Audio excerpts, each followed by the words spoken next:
Presenting the classics of Sam P. Chaladurai. Sam P. Chaladurai அவர்களின் போதனை களஞ்சியத்திலிருந்து.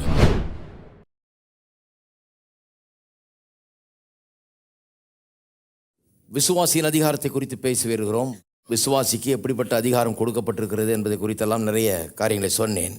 இப்பொழுது எப்படி வெளிப்பாட்டின் அறிவு அந்த அதிகாரத்தை கட்டவிழ்க்கிறது, வெளிப்பாட்டின் அறிவு ஒரு காரியத்தை புரிந்து கொள்கிற வரைக்கும், அதை குறித்த வெளிப்பாடு உண்டாகிற வரைக்கும் அந்த அதிகாரத்தை நாம் உபயோகிக்க முடியாமல் போய்விடுகிறது.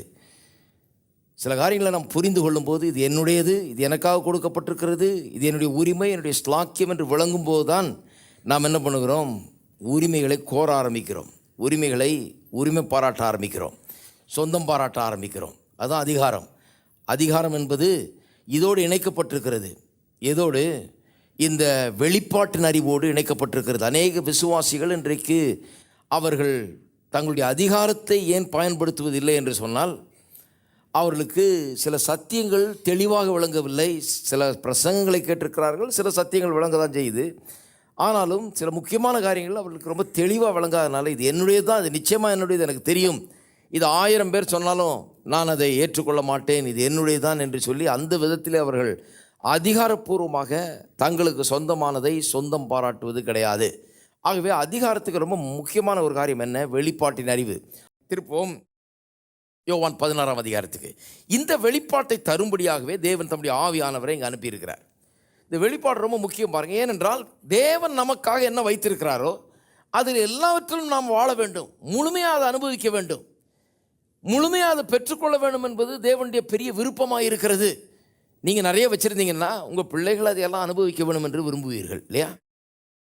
எல்லாம் வச்சுருந்தோம் அவங்க ஒன்றும் இல்லாத மாதிரி இருந்தால் உங்களுக்கு எப்படி இருக்கும்? இவ்வளோ இருக்குது, இப்போ ஓட்டாண்டி மாதிரி ஒன்றும் இல்லாத மாதிரி இருக்கிறானே அப்படின்னு யோசிப்பீங்க. உங்களுக்கு இருக்கிறது எல்லாம் அவர்கள் அனுபவிக்க வேண்டும், எல்லாவற்றையும் சொந்தமாக்கி கொள்ள வேண்டும், எல்லாவற்றையும் ஆண்டு கொள்ள வேண்டும், எல்லாத்துக்கும் சொந்தக்காரலாக இருக்க வேண்டும் என்று விரும்புவீர்கள். அதற்காக என்னெல்லாம் செய்யணுமோ அதெல்லாம் செய்வீர்கள். அப்போ தேவன் நமக்காக கொடுத்திருக்கிற, மீட்பின் மூலமாக கொடுத்திருக்கிற எல்லாவற்றையும் நாம் பெற்று அனுபவித்து அதில் முழுமையாக வாழும்படியாக பரிசுத்த ஆவியானவரை கொடுத்திருக்கிறார். இதை பற்றி வாசிக்கிறோம். இந்த வெளிப்பாட்டை கொடுப்பதற்காகவே. ஏன்னா வெளிப்பாடு வந்தால் தான் அதிகாரத்தை உபயோகப்படுத்துவோம், அதிகாரத்தை உபயோகப்படுத்தினா தான் நமக்குரியது நம் சொந்தம் பாராட்ட முடியும். வாசிப்போம் 16ஆம் அதிகாரம் 13ஆம் வசனம். யோவான் 16:13. சத்திய ஆவியாகி அவர் வரும்போது சகல சத்தியத்துக்குள்ளும் உங்களை நடத்துவார்.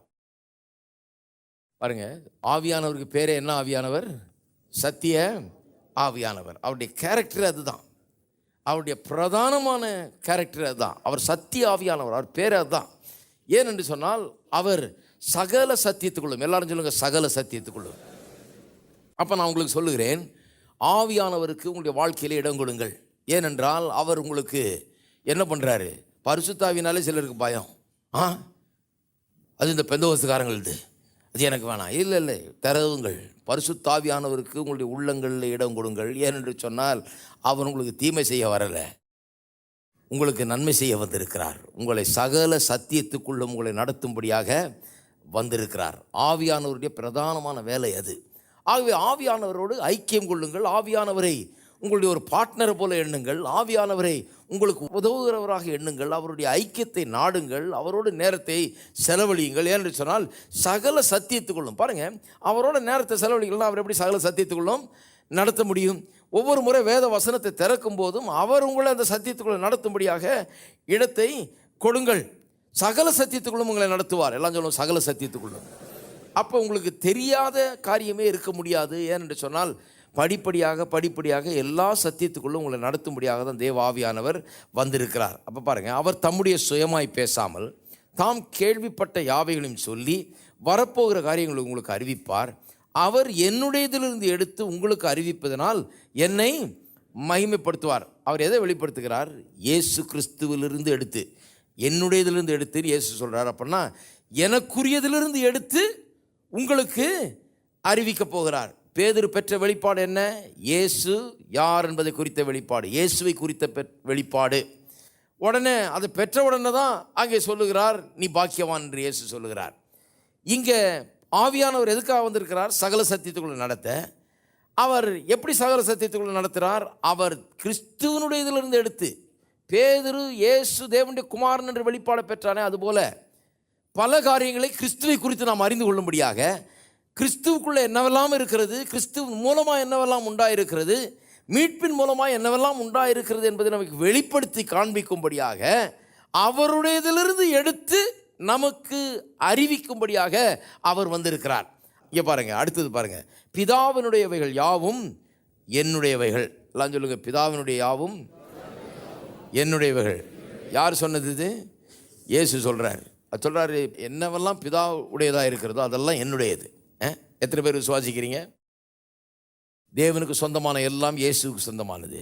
அப்புறம் கவனிங்க, அதனாலே அவர் என்னுடையதிலிருந்து எடுத்து உங்களுக்கு அறிவிப்பார்.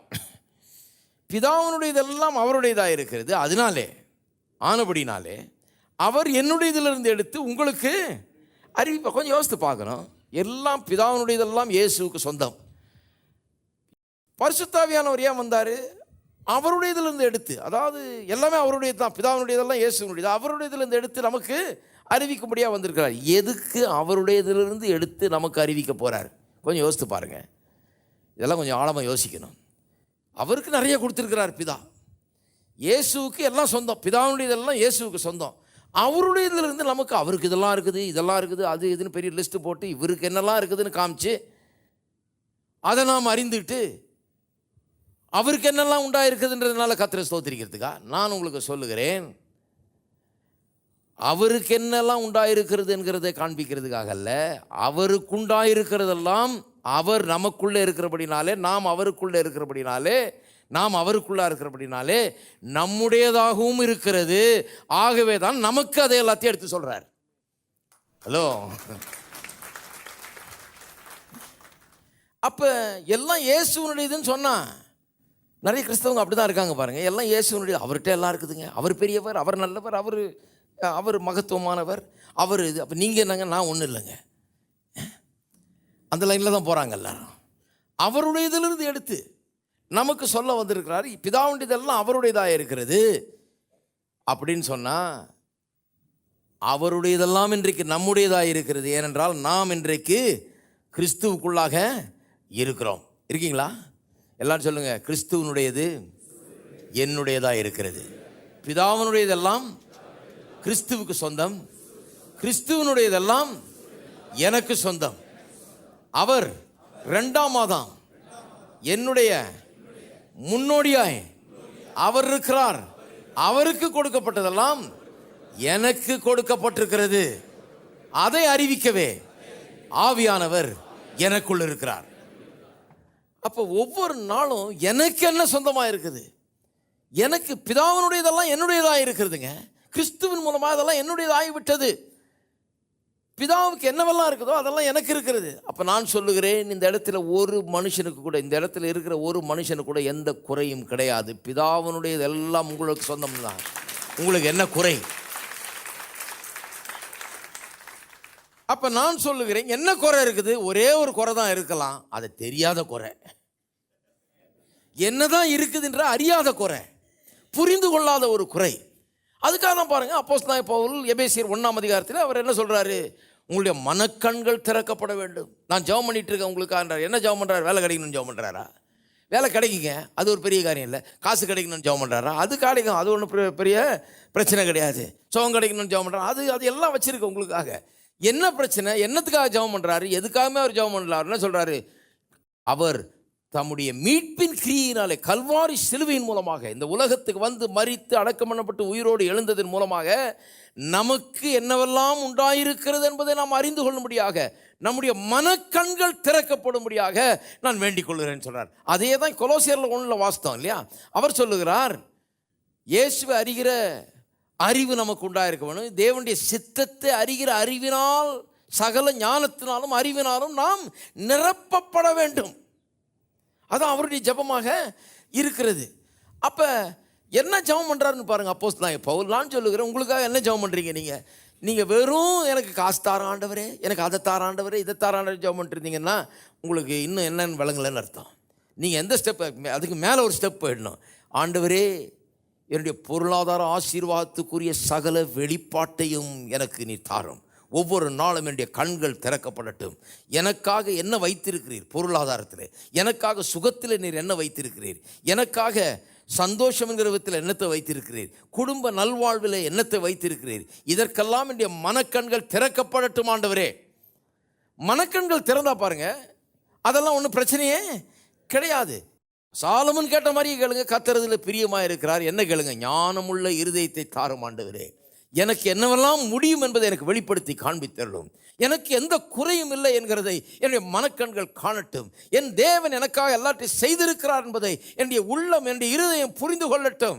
நான் குறைவுள்ளவன் அல்ல, நான் ஓட்டாண்டி அல்ல, நான் ஒன்றுமில்லாதவன் அல்ல, நான் நிறைவுள்ளவன். பிதாவினுடையதெல்லாம் கிறிஸ்துவனுடையது, கிறிஸ்துவனுடையதெல்லாம் என்னுடையது என்பதை எனக்கு விளங்க பண்ணும் ஆண்டவர். என்னுடைய மனக்கண்களை திறந்தருளும். இந்த ஜெபத்தான் நான் எனக்காக செய்கிறேன். இந்த ஜெபத்தான் நான் உங்களுக்காக செய்கிறேன்.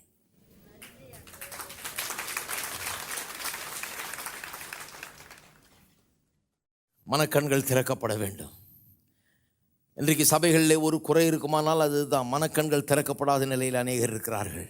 மனக்கண்கள் திறக்கப்பட வேண்டும். சபையில் இருக்கிற எல்லா மக்களையும் நான் காண்கிறேன். எல்லாம் வந்து ரட்சிக்கப்பட்டு ஞானஸ்தானம் பெற்று ஆவியை பெற்று எல்லாம் பெற்றிருக்கிறார்கள், தேவனுடைய பிள்ளைகளாக இருக்கிறார்கள். ஆனால் அநேகர் தங்களுக்கு என்ன உண்டாயிருக்கிறது என்பதை குறித்த அறிவினால் நிரப்பப்படாமல் இருக்கிறார்கள். அவர்கள் நிரப்பப்பட வேண்டும். எதற்கு ஆலயத்துக்கு செல்கிறோம்? எதுக்கு இன்றைக்கி இங்கே வர்றோம் பாருங்கள்? எதுக்கு பாருங்கள்? சிலர் சொல்கிறாங்க, ஏயா நைட்டு தான் கூட்டம் வைக்கிறீங்களா, காலையிலையும் வைக்கணுமா? எங்கள் ஜனங்க வருவாங்க. காலையில் வச்சாலும் வருவாங்க, மாலையில் வச்சாலும் வருவாங்க. மாலையில் வைக்கலன்னா ஏன் வைக்கலன்னு கேட்குறாங்க. வருவாங்க. ஏன் எதுக்கு வர்றோம்? ஏதோ சும்மா உட்காந்து என்டர்டெயின்மெண்ட்டை பார்த்துட்டு போகிறதுக்காக அல்ல. மனக்கண்கள் திறக்கப்பட வேண்டும். என்னுடைய வாழ்க்கைக்குரிய காரியங்களை நான் அறிந்து கொள்ள வேண்டும். தேவனுடைய சித்தத்தை அறிகிற அறிவினால் நிரப்பப்பட வேண்டும். சகல ஞானத்தினாலும் அறிவினாலும் விவேகத்தினாலும் நிரப்பப்பட வேண்டும். இல்லையா? அது நிரப்பப்பட்டுட்டா வாழ்க்கையில் எல்லா நன்மைகளாலும் நிரப்பப்பட்டு விடும்.